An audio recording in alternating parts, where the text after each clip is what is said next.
Hi all. So I just got done filming a video about a very specific topic relating to Jujutsu Kaisen. That being the general fandom consensus I've seen on Megumi and how much I disagree with it. But I had to film like three or four different takes of that video because I kept going on super long tangents about a bunch of unrelated stuff in JJK, and that made me realize that I kind of just want to make a video talking about the series as a whole. Um, so, firstly, I will say I have watched the show and not read the manga. Um, this is one of three animes I have watched, and I never have read a manga, and I'm not really much in the mood for either of those facts to change anytime soon, so. Oh, also, if anyone is watching this that has not watched either Death Note or The Disastrous Life of Psyche K, I totally recommend them. But anyways, so I've watched the show, not read the manga. That said, I have gotten a lot of things spoiled for myself from the manga because I just can't help it. It's a weakness of mine. So I'm dimly aware of all the stuff that goes down um, post Culling Games Part One through to the end. Um, I obviously don't know all the specifics yet. At least I, sure hope I don't and all. In any case, because of that, obviously, when I talk about JJK, I am talking about the show for the most part. And yeah, like I said, I was talking about Megumi as a character. I made a whole video on him just now, but I just kept finding myself going on tangents. So I just want to expand on all the tangents, make a video dedicated to that. Firstly, I want to talk about my favorite characters and why. Um, my favorite character in JJK by by a decent margin is Toto. Um, I think Toto, whether intentionally or not, I have no idea. But in any case, I think Toto is amazing autism representation. I think he is like a truly 100% accurate depiction of a very common way in which autism presents itself, or at least several common ways in which autism presents itself. Because yes, he's is definitely a bit of a gag character. I get that. Personally, and this definitely might go against with things even the author has said. Haven't looked into that, but personally, I do like to kind of headcanon it as him not being genuinely delusional, but the whole fake memories thing just being more so of a representation of his hyperfixations and a tendency to daydream. I doubt he truly thinks Takeda is communicating to him mid battle. Um, and I don't think he truly thinks that him and her have like an existing relationship as like in the scene where it's towards the end of the Mahito fight, they have that sequence where like the whole time in the top left you see that all in Toto's imagination, and it's like him and Takeda beating up Mahito together, but it's like all in his imagination.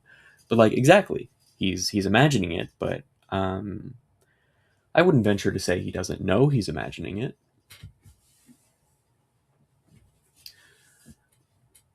Especially since he is still clearly, in the battle, and he's still all there in the head in the battle because immediately after we see him palm strike Mahito and switch himself with Yuji. Anyways, um, but like let's look at his character and a lot of his character traits. Um, Clearly, a complete disregard for social norms. For really any kind of social convention. Um, not even necessarily a lack of awareness in his case, but just a true deep rooted apathy. Um, in fact, I think in his case, it's a good mix of lack of awareness and complete apathy. Like when he's on the few occasions where he's like confronted about being weird or told he is, he just completely doesn't care. Like he doesn't question the fact that Yuji doesn't understand at all why he's asking him his type in women. He's just like, you know what? Don't fucking worry about it. This is what I'm doing. So yeah, like complete disregard slash potential lack of knowledge on social norms. Um, he very clearly has his hyperfixations. His friendship with Yuji becomes so important to him so quickly, and he's totally obsessed with Takeda. I gotta be honest, even though I know that it is canon and undeniable that he does have a huge crush on Takeda, wants to be her future husband, when you actually like see him talk about her and analyze everything that happens throughout the scene, and I really super appreciate this. It's really not. It's almost barely sexualized. Um, like I imagine that he feels the way I see it happen on screen. It feels like just more of a profound fondness than anything, um, which I appreciate for one thing, and which totally lends to the autism thing for another. Um, and then you look at his interactions with Yuji, how quickly he latches on to him, how quickly he becomes just so very attached to him and cares about him specifically so much more than anyone else. How he just gets the idea in his head of them being like best friends, brothers, what have you, and just totally doesn't let that go. Um, that um, It felt very very familiar to how I was as a kid before learning all of that and working on doing away with it. But it was very very familiar. The way he interacts with people, the way he interacts with the world. But then at the same time, there is so much more to him than what's on the surface. Like by even like the next time we see him in the show, he's a complete 180 different person than you think he was gonna be, because he has a very profound philosophical side. That's like another hyperfixation of his, I think, is the world of jujitsu sorcery. He is clearly very dedicated and passionate, um, and he's very introspective. But yeah, I think Toto is truly perfect autism representation. Obviously, you cannot represent all of autism in one character because it presents different ways in different people. But for what he is, and for one of the ways in which autism commonly presents itself, Toto's perfect. Right, he just talked about Toto for 10 minutes, so I'm sure you guys can tell um, the degree to which he is my totally favorite character. But let's talk about my other favorite characters now. Panda. I love Panda, and I love Principal Yaga. It's for a silly reason. I loved them even before I began watching the show, because one of my friends who was a fan of the show, before I had started watching it, I was like, hey, for when I start watching the show, who do I most remind you of? I'm curious. And she said, oh, Panda and his dad. And I was like, Panda? I remind you of the panda, really? Um, of course, I had to like make fun of that answer a little bit. I was like, okay, like I ask you which character I am in the story full of the badass sorcerers, and and I get to be the panda. But then I watched the show, and I totally did love Panda. Um, and also, I do kind of see what she meant with that one in some ways. I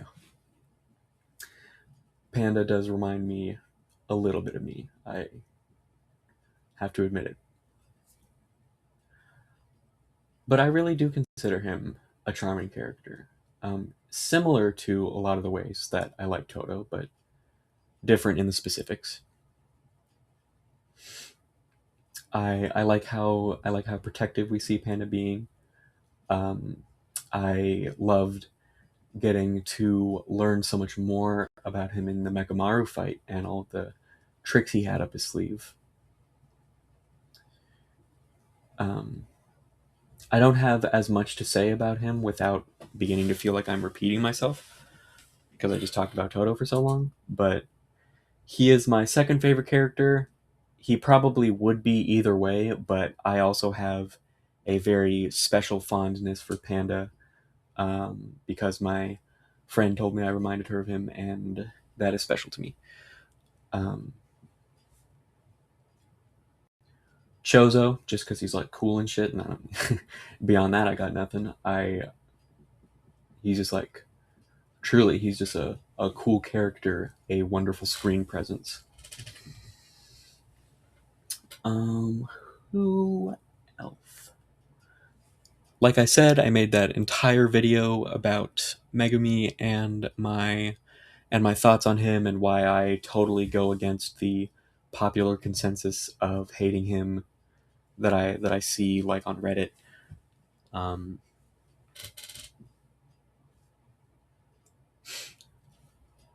but I'm not gonna go back over that because I just spent 25 minutes talking about it like just now. Um, I think top four is good enough to be going into specifics.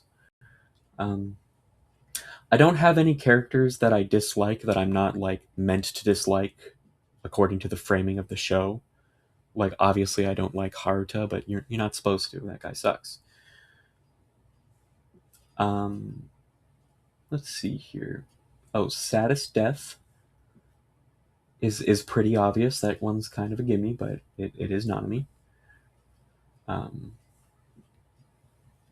that one tugged at the heartstrings. Um, oh yeah, I do not understand what the fuck people are on about with Utah. I don't get that the treatment he gets from the fandom. Why do people say he's a pedophile? Why is that the joke? For one thing, there's literally already an incestuous pedophile in in this um, in this world here. Is there not? And like people barely talk about that. Like she kind of gets away with it, and that's fucked up.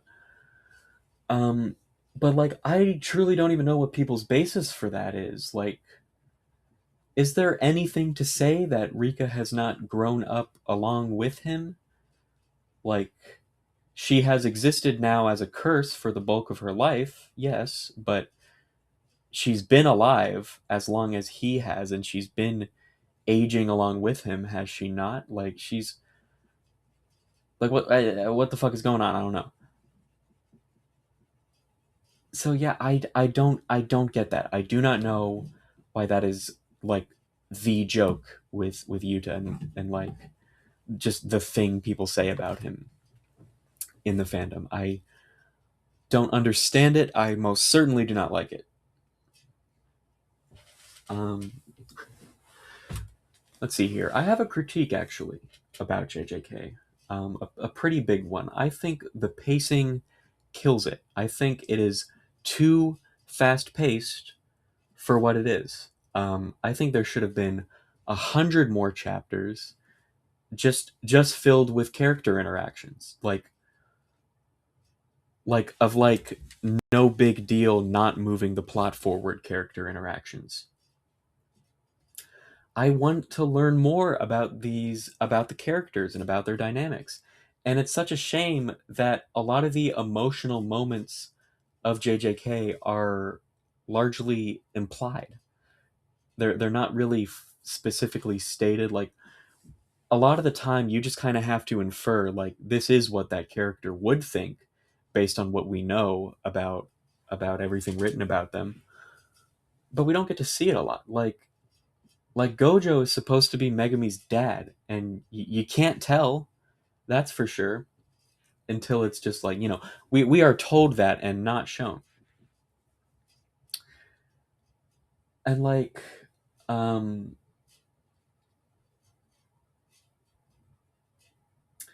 okay, this one's spoilers. This is in the manga and has not yet been adapted to the screen, and I unfortunately spoiled it for myself because, again, it's my weakness.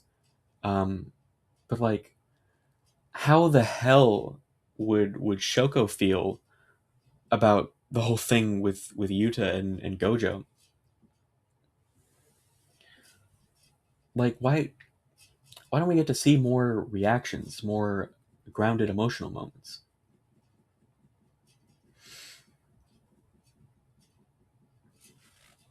Um, so yeah, I think.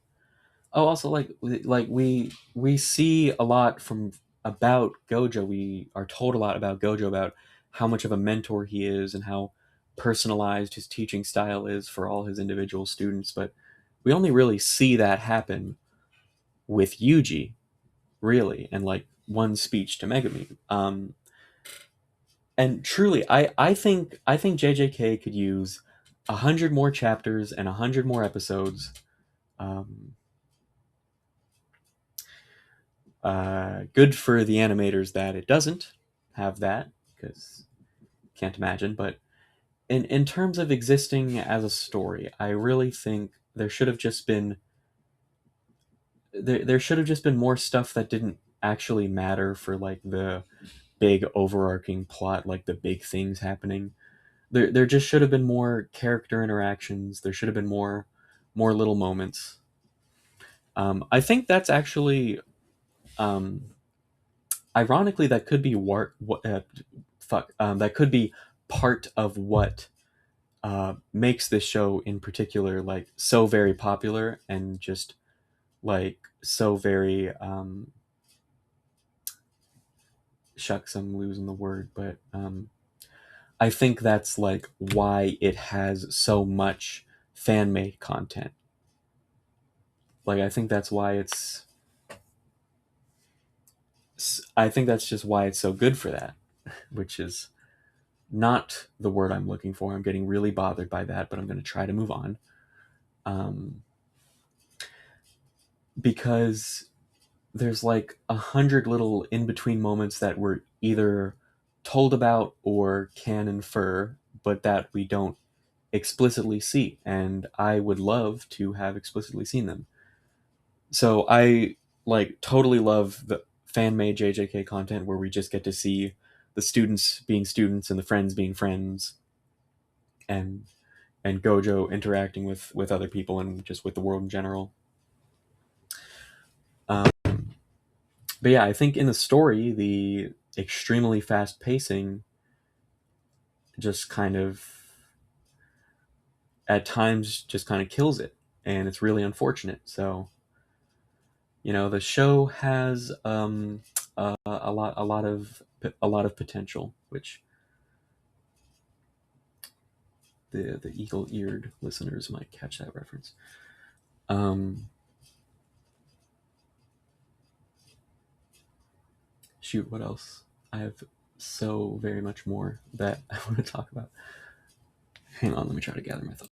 Okay, I remembered one thing I wanted to say. Not a big fan of Maki's treatment by the fandom in a lot of cases. I mean, she's a very divided and controversial character, so I think I see more Maki defenders than I see Maki haters, by a lot, actually. I think there are more Maki lovers and Maki defenders than there are Maki haters. But nonetheless, the haters are noticeable, for sure, quite noticeable. Um, and it's like, firstly, why do we act like she is not at the point in the story where she's at equal to Toji? She is. She wasn't before. Like when she encountered Toji during the Shibuya incident, she was not his equal. He was far superior, which was pretty evident by what we saw happen. But then May dies. May takes all of the cursed energy with her, so Maki has zero cursed energy left, and that's there you go. She's clearly, by definition, by everything we know about how the heavenly restriction works, she's equal to Toji, and like that is a generally known thing in the fandom. That is the more popular take.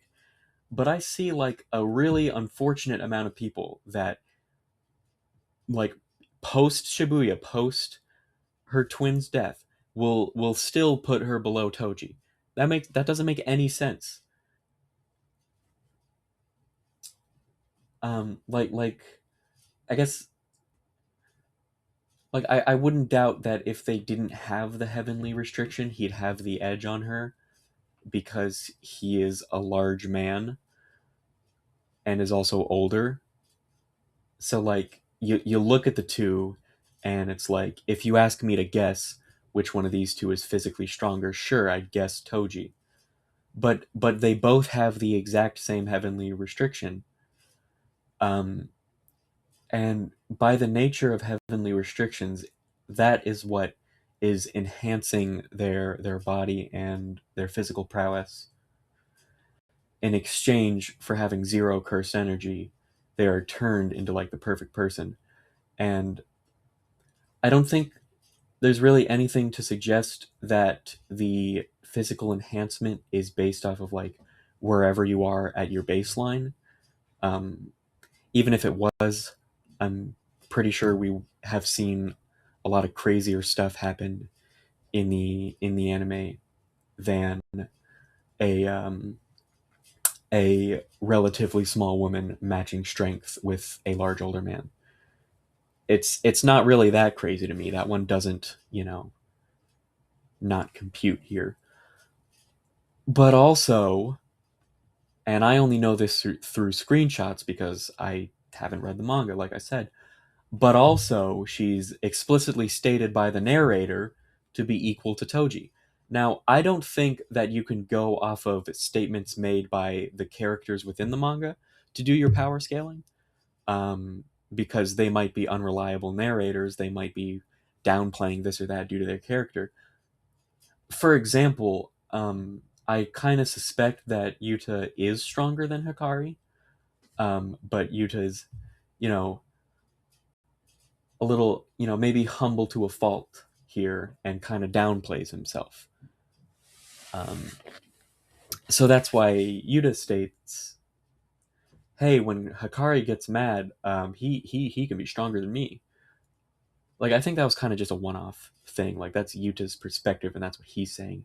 Not necessarily true, like because that's a character statement. And what we need to realize is that the characters are written intentionally. They fib or they are wrong about things here and there. They have their own personalities. But if it's a statement by the narrator, if it's a statement by the omniscient narrator that is informing us of what's going on, then we should go off of that and we should trust it. So when the narrator tells us that Maki is equal to Toji, that's not a character's statement. That's not somebody who's just like overestimating Maki or underestimating Toji and making that assessment for themselves. We, the audience, are being directly informed of that outside of the events of the story. And then this is actually a relatively common one I see is the Naoya fans. Astounding that he has those. Um, but the Naoya fans, this is the statement I see. Naoya only lost to Maki because of the plot. And it's like, what the fuck do you mean that something in a story only happened because of the plot? What do you think a plot is? Everything that happens in the story only happened because of the plot. The Gojo was born with the six eyes and the limitless technique because of the plot. Fucking like turns out that Yuji and Chozo are brothers because of the plot. What's your point? What does that mean when people say that? I I mean, I suppose I get what people actually mean. I think what they're trying to say is, well, clearly based on what we know, Naoya is either stronger or smarter or whatever than Maki, and therefore, actually, if the two fought, he totally should have won and she should have lost. Um, but the author simply wrote it that she won for convenience's sake, and it's like, even then, even if we're going there with this argument, I still disagree. Like, I don't think anybody who says that would venture to say that Naoya beats Toji in a 1v1. The rule is that with projection sorcery, it's explained to us. He projects in his mind his own movements, 24 of them within a second. And as long as said 24 movements generally follow the rules of physics, he then proceeds to do them. So he can go insanely fast because he projects himself forward 24 times in a second. I don't know what the limit is on how far he can project himself forward. Um, but clearly that gives him a hell of a lot of speed. He's actually a very good speedster character based on what little we see of him in the animations. I quite enjoyed them. But in any case, let's look back at Toji in Shibuya. He closes all of that distance between him and Dagon on the beach within literally the blink of an eye, like not euphemistically. He literally teleports behind Megami as Megami is looking at him. I mean, look at him back in hidden inventory when Gojo disables Infinity for 6 seconds and he stabs him faster than any three of them have even perceived what's going on, including Gojo. And Gojo is able to perceive Toji because, if everything around you was constantly noise, you would notice a quiet spot. That's how he was able to perceive him when he looks back during the flashback. So, if Toji was moving at, if he was moving at running pace to go and stab Gojo and he's trying to sneak up on him, Gojo would notice him. He would turn around and he would be like, "What the fuck are you doing here?" And then he'd kill him. Um, because he's able to perceive Toji. It's not that. It's not Toji's little invisible man bypassing of things. It is simply that he was so incredibly fast that he closes whatever distance there was between him and Gojo faster than even Gojo can perceive. Well, pre-awakening Gojo, but nonetheless. And that's the speed we're working with here because Maki is equal to Toji by this point. So it is not surprising to me at all that she is able to create her own movement within 1/24th of a second. That doesn't seem like it would really be even a big deal to her, at all. And that's the rule of projection sorcery. It freezes the opponent if they can't match its speed. Chozo obviously can't match Naoya's speed, so he gets frozen and he gets punched. Dagon was obviously couldn't match Naobito's speed, and so he gets frozen and punched over and over. That's the thing. The projection sorcerer makes contact with somebody, and if that somebody cannot respond to the movements working within the same 1/24th of a second as the sorcerer is, then they get frozen. So why would Maki get frozen?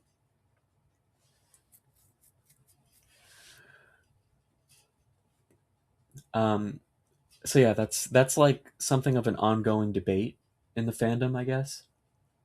And that's where I stand on it. And yeah, I just it really, really irks me the phrase "because of the plot" or plot armor. There are legitimate examples of those. There are times in which a writer only writes that one opponent won over another because they needed it to happen for the sake of telling the story they wanted to tell. It's like there are times where it doesn't make any sense that one person won over another, um, in a fight based on what we know about the two characters. So sure, there is a such a thing as something just happening because of the plot or somebody having plot armor. But those two phrases are so horrifically abused, and I feel like people don't understand them. Because truly, it's everything that happens in a story is happening because of the plot. When you're reading a story, you're reading the plot, and everything that happens because the writer wanted it to.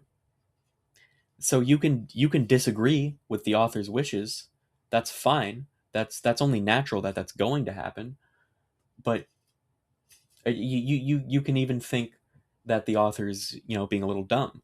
But you need to have a really good basis for that before you make such an accusation. And the notion that Maki won because of the plot, or that Maki had plot armor, is stupid.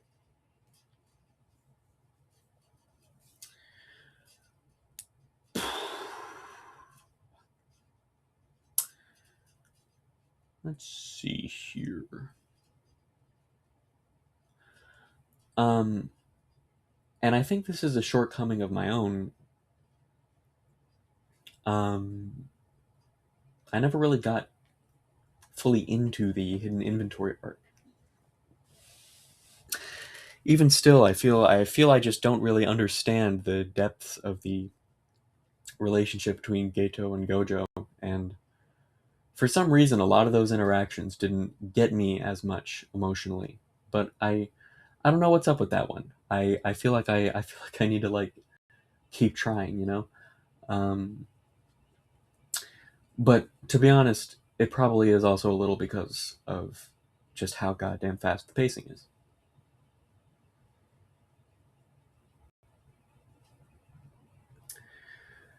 Let's see here. Oh yeah, in terms of favorite character, I know I already talked about that. I'm talking about a different thing that's within that same subject.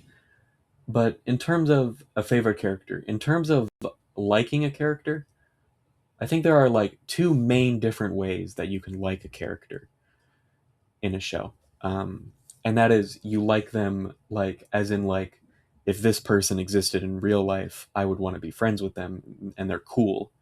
Or you can like them for what they are in the show and the role that they fill. So Toto's my favorite character because I think he's cool. I think he's easily the coolest character in the show based on everything he does and says.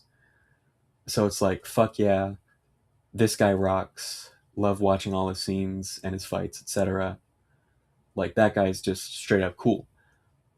On the other hand, um, I actually really like Mahito's character, not because not because I think he's the kind of guy you could have a chat with, if he were like real, but and not because I would ever defend any of his actions throughout the course of the show, but simply because I really like him for what he is. I really like him for the antagonist that he is, the representation of complete evil. I really like him for the philosophical ideas he talks about, which I feel like nobody ever mentions, and that bothers me. But I really like his. Okay, I don't want to say I like his philosophy as if I agree with it. I really like the representation of Mahito's philosophy about his own existence and role. I like that he sees evil as just being his instinct that he was born with, and he never thinks to fight it. I like that despite how pure evil he is, I like how easily he seems to recognize the intricacies of what he considers good and what he considers evil. I feel like there's really a wave of like the morally gray villains. I feel like you see that a lot. You see people like that one a lot and talk about that one a lot. Um, but I've always been kind of a sucker for just the pure and knowingly evil character. So even though obviously he sucks, and all of the JJK fans rightfully hate him for everything he did in the show, I really like Mahito for what he is and the role he fills. And in that regard, it's pretty hard to find a JJK character that I don't like a lot. Um,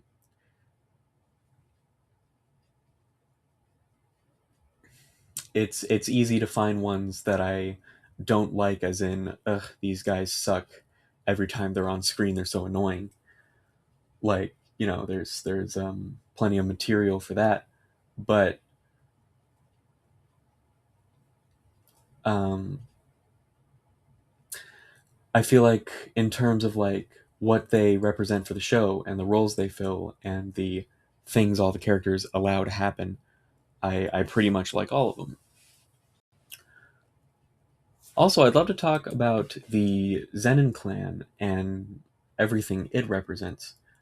Um, Firstly, I really love how the like named characters that are all Zenins like actually really convincingly perfectly look like relatives, but they don't like just have the same face. Like I feel like you can actually genuinely look at even Megami and Naoya and be like, oh yeah, they're like cousins. That's not surprising, and that's cool. I really like that. Like truly, props to the artists. But anyways, the thing I really like about the Zenin clan is especially Toji and Maki's characters and how much they contrast each other. Be, Even Naoya, we can include him in this. Because I feel like they all represent different ways in which people internalize abuse. Because Toji, we see in Toji somebody who believes the abuse they went through, somebody who internalizes it and doesn't move past it. It's clear that he spent his whole life hearing how worthless he was and how horrible it is that he doesn't have any cursed energy, and how much of a like stain on the Zenin clan he is. But and it, clearly on some degree he believes all of this. He leaves the Zenin clan, good for him. He abandons it, leaves it all behind. But then he spends his life um, selling himself. He becomes an assassin. He clearly, on some level, never viewed himself as anything more than a tool for others to use freely. Well, for pay, but you get it. Um, and I'm perfectly aware that I am making him sound like a stripper right now.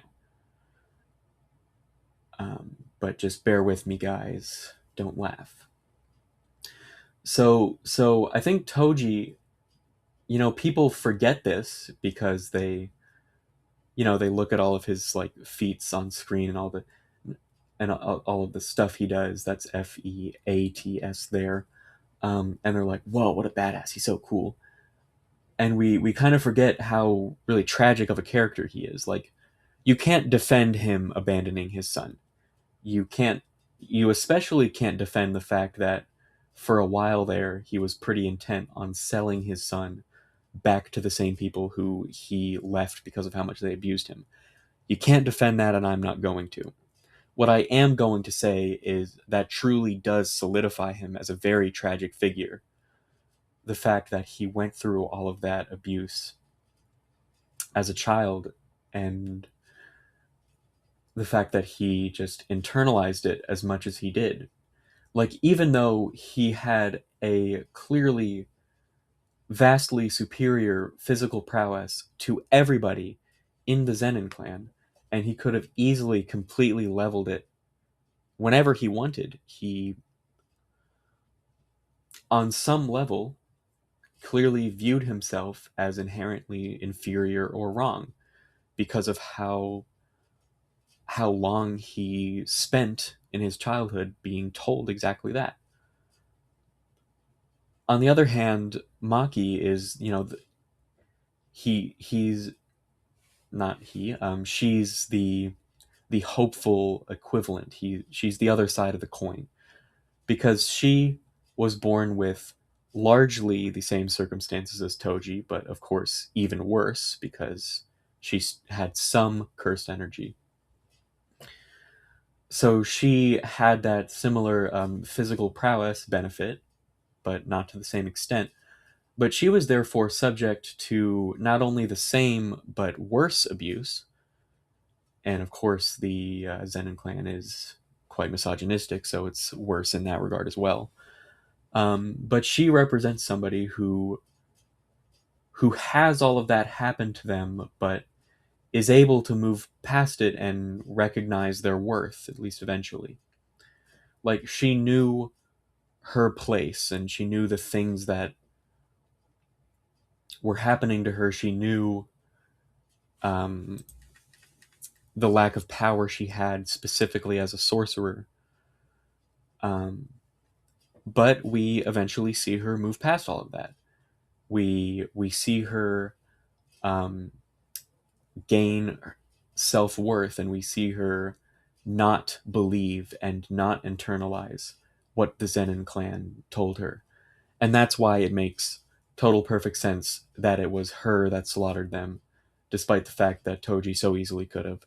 I think there might have been a thing with like his wife not wanting him to as well. I saw like a comment about that somewhere. But even if that weren't the case, even if his wife didn't say anything, and of course Naoya, as much as he is not as much of a tragic character as Toji or Maki, um, he clearly still represents abuse and is still, to me, a fairly tragic character because he represents the cycle of abuse. The thing is that with the things that the Zenin clan had going on, um, you pretty much had two cards you could be dealt. You could be born not powerful enough, and you could be subject to abuse and servitude your whole life, or you could be born as the powerful golden child and set to inherit it all. But like, imagine the pressure he had on him for his entire life. Imagine how pressured he felt to always be the strongest. Imagine how desperate he always was to prove his own superiority. Um, and even though, you can't really compare the abuse that Toji and Maki went through to what Naoya went through, um, I still can't help but feel some degree of pity for him. And also, it's the same deal with like the common forms of discrimination that exist in the real world and are also represented in JJK. At least misogyny is. It's you have two sides of the coin. You have the people that actually face that abuse, the people that are actually subject to it and suffer from it, and then you have the people that are groomed into believing that any of that is worthwhile or true. And largely I like hate him as a character, and I don't really pity him all that much or anything he did. I still do pity him a little bit. I really can't help but feel bad for Naoya. And I feel it's a real tragedy when people are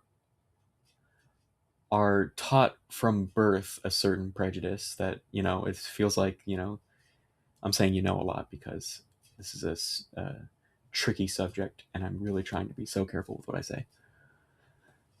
Um, but he was made to believe all of that from birth. He never got a chance to breathe really, um, and that sucks to see happen to a person. It sucks to see somebody live with so very incorrect prejudiced beliefs. When they could have just been loving and accepting and could have been in a much better mood most of the time. Um, So yeah, I feel it's definitely it's very beautiful and tragic, um, how the Zenin clan represents so many different kinds of abuse and so many different ways in which they all manifest themselves. I think that was done well, but I do also think that is yet another example of how the pacing kills JJK. I honestly think with all of the lore it has and everything it's built up, like Jujutsu Kaisen could be the length of One Piece with like with like half of the amount of useless filler. There's another thing that I want to say here. Um, the notion of filler and what is and isn't filler. Um, it only recently came to my attention inadvertently by a comment I saw that apparently the original definition of filler was when a manga was being adapted into an anime, but the anime caught up to where the manga was, but new issues hadn't come out yet. But the anime was on like a week by week basis, and they had to come out with episodes. So therefore, the show writers would have to make up a bunch of like useless shit that didn't mean anything, and that didn't come from the authors of the manga. So like they just had to do their own thing just to like put out an episode, and like that's what filler used to be, and that is to me what like truly useless filler is. But like something that's like an episode that's dedicated to character interactions, an episode that's dedicated to learning about a character, seeing them go through something, like if that doesn't directly further the overarching plot of a show, like the big important involving everyone things that happen, people will call it filler and call it useless. But I totally disagree. I think it's important to get to know your characters and to like to get attached to them. Um, so I think it would do a real world of good for JJK if there was just a bunch of stuff in between everything that happens. You know, I wish we saw. I've already said this, but I wish we saw more of the characters interacting, and